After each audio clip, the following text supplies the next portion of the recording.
Hello दोस्तों, आप सभी को मेरा नमस्कार। हमारे चैनल पर आप सभी का स्वागत है। दोस्तों, आप कैसे हैं? ठीक तो है ना? मैं भी आपकी दुआ से बिल्कुल ठीक हूँ। दोस्तों, अगर आप चैनल पर नए हैं तो चैनल को सब्सक्राइब कीजिए, जिससे मेरा मोटिवेशन बढ़ता रहे। और अगर वीडियो अच्छी लगे तो उसे दिल से लाइक कीजिए और अपने दोस्तों में शेयर कीजिए। दोस्तों, बने रहें वीडियो में अंत तक, बिल्कुल भी मिस मत कीजिए। तो दोस्तों, सब कुछ ईश्वर की मर्जी से होता है। मनुष्य की, प्राणी की मर्जी से कुछ भी नहीं होता। एक पत्ता भी मनुष्य की मर्जी से नहीं हिलता। सब ईश्वर की मर्जी से होता है, विधाता की मर्जी से होता है। तो दोस्तों, चलते हैं आज की वीडियो की तरफ। देखिए, जब हमारा जन्म हमारी मर्जी से नहीं होता और हमारी मृत्यु भी हमारी मर्जी से नहीं होती, तो जन्म से लेकर और मृत्यु के बीच की सारी व्यवस्थाएं हमारी मर्जी से कैसे हो सकती हैं? सब कुछ विधाता की मर्जी से होता है, ईश्वर की मर्जी से होता है। दोस्तों, श्री कृष्ण कहते हैं कि हर चीज की शुरुआत मुझसे होती है और मुझ पर ही आकर खत्म होती है।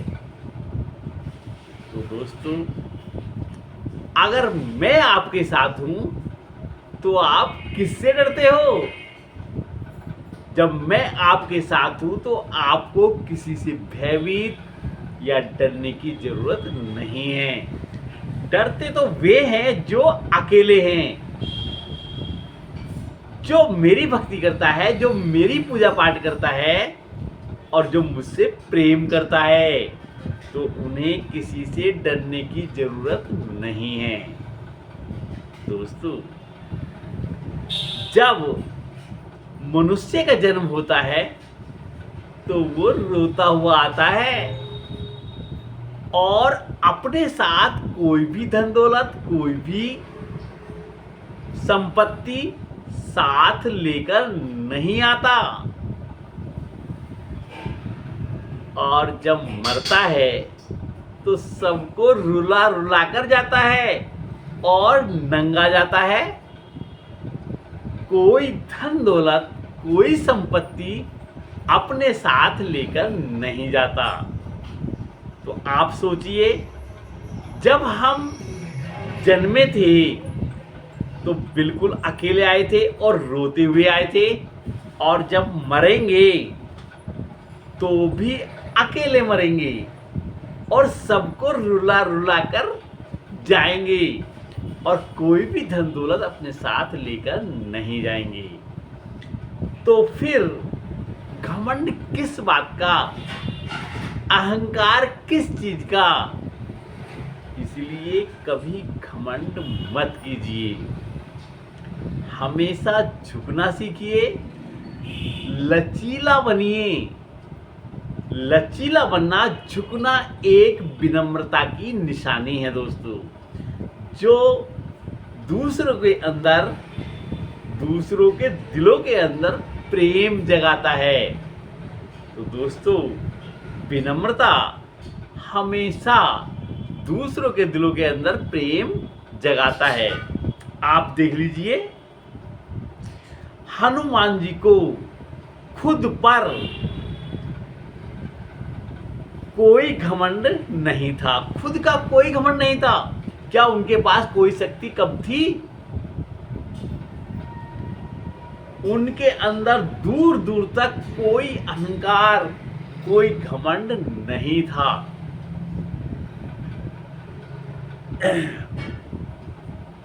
जबकि रावण एक घमंडी था, वो अपने से ज्यादा किसी को समझता ही नहीं था। हमेशा घमंड में रहता था, अहंकारी था। रावण रिजिड था, घमंडी था, अहंकारी था, क्योंकि उसके भीतर अहंकार कूट कूट कर भरा हुआ था। वह अपने से ज्यादा किसी को समझता ही नहीं था। अगर जरा सा भी इलास्टिक हो जाता, जरा सा भी झुक गया होता, तो ना तो वो खुद मारा जाता और ना उसकी सोने की लंका जलती, ना ही उसके कुल का सर्वनाश होता। दोस्तों, अभिमान यानी घमंड की ताकत फरिश्तों को भी शैतान बना देती है, और नम्रता, विनम्रता साधारण से व्यक्ति को भी फरिश्ता बना देती है। अहंकार मनुष्य के सर्वनाश का कारण बनता है। जिंदगी को ठंड और घमंड से बचाकर रखना, क्योंकि दोनों ही परिस्थिति में इंसान अकड़ जाता है। अहंकार आपको किसी का होने नहीं देता, और अकड़ की वजह से कोई आपका होना नहीं चाहता। नीचा वही दिखाता है जो अहंकारी होता है, जिसके अंदर अहंकार होता है। दोस्तों, जिसके अंदर संस्कार होता है, विनम्रता होती है, वह सदा दूसरों का सम्मान करता है, भला करता है और दूसरों का आदर करता है। अहंकार में तीनों गए, धन, वैभव और वंश, तीनों चले जाते हैं। ना मानो तो देखो, ना मानो तो देख लो, रावण, कंस और कौरव, ये उठाकर देख लो, तीनों का वंश ही समाप्त हो गया। तो दोस्तों, किसी ने कहा है, घमंड ना करना, जिंदगी में तकदीर बदलती रहती है, शीशा वही रहता है, बस तस्वीर बदलती रहती है। हमेशा लचीला बने, झुकना सीखें और विनम्र बने। दोस्तों, रिश्तों को प्रेम की चाबी से खोलिए, अहंकार, गुस्से या हथौड़े की चाबी से मत खोलिएगा। अभिमान यानी घमंड नहीं होना चाहिए कि मुझे किसी की जरूरत नहीं पड़ेगी, और ये वहम भी नहीं होना चाहिए कि सबको मेरी जरूरत पड़ेगी। दोस्तों, अहंकार करना नहीं, बहुत बड़ी है ये भूल। अहंकार करना नहीं, बहुत बड़ी है ये भूल। धन, वैभव और वंश के संग सब मिल जाता है धूल। छोटा हो या फिर बड़ा,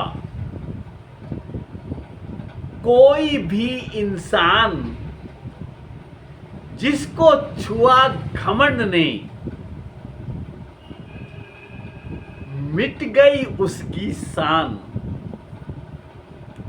दोस्तों, मद से उपजे यानी घमंड से उपजे क्रोध, सदैव अपना और अपनों का सर्वनाश करता है। जब जब मनुष्य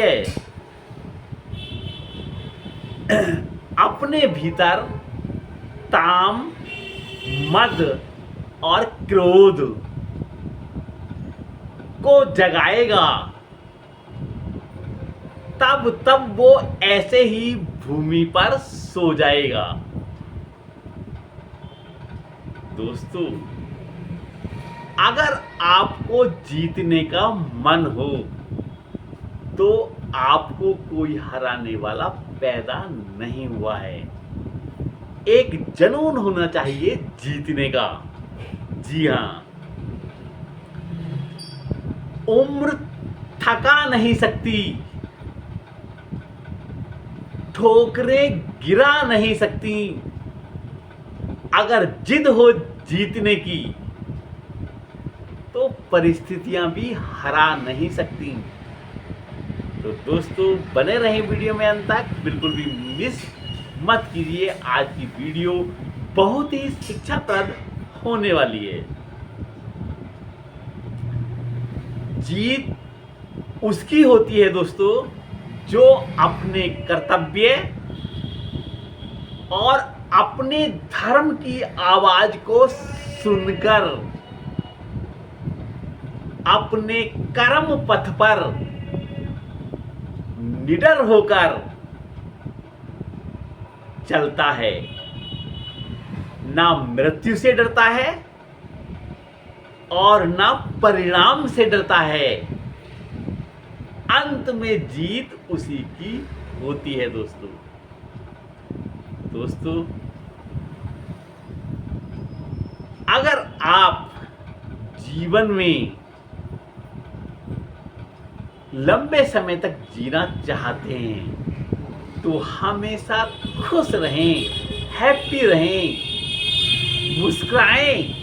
जीवन में कभी कोई टेंशन ना लें, क्योंकि होगा तो वही जो राम रच रखा, जो विधाता ने रच रखा है। तुम्हारे हाथ में कुछ भी नहीं है। इसलिए कभी टेंशन न लें, कभी घमंड ना करें।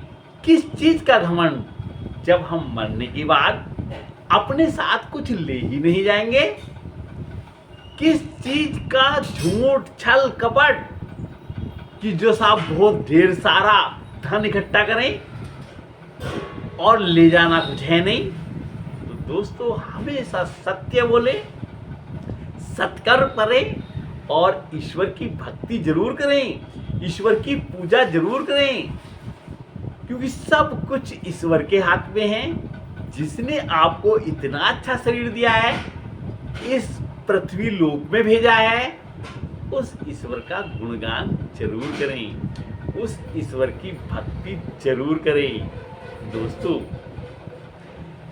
श्री कृष्ण श्रीमद् भागवत गीता में कहते हैं, हे मानव, अगर तुम इन सांसारिक दुखों से, तकलीफों से या कष्टों से छुटकारा पाना चाहते हो तो मेरी भक्ति करो, मेरी पूजा करो।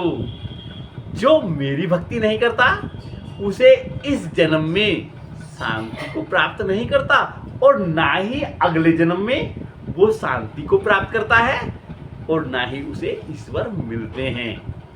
तो इसलिए ईश्वर की भक्ति जरूर करनी चाहिए, ईश्वर का कीर्तन जरूर करना चाहिए।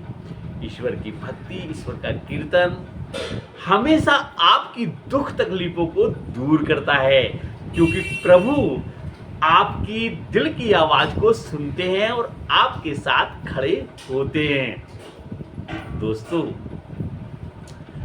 अपने बच्चों को भगवत गीता जरूर पढ़नी चाहिए। भगवत गीता कोई साधारण किताब नहीं है, वो एक जादू है जिसको पढ़ने पर अमल करने पर ऐसा लगता है जैसे स्वयं श्री कृष्ण हमसे बातें कर रहे हों या हम श्री कृष्ण से बातें कर रहे हों और भगवत गीता पढ़ने से जीवन की सच्चाई आपको याद आती है।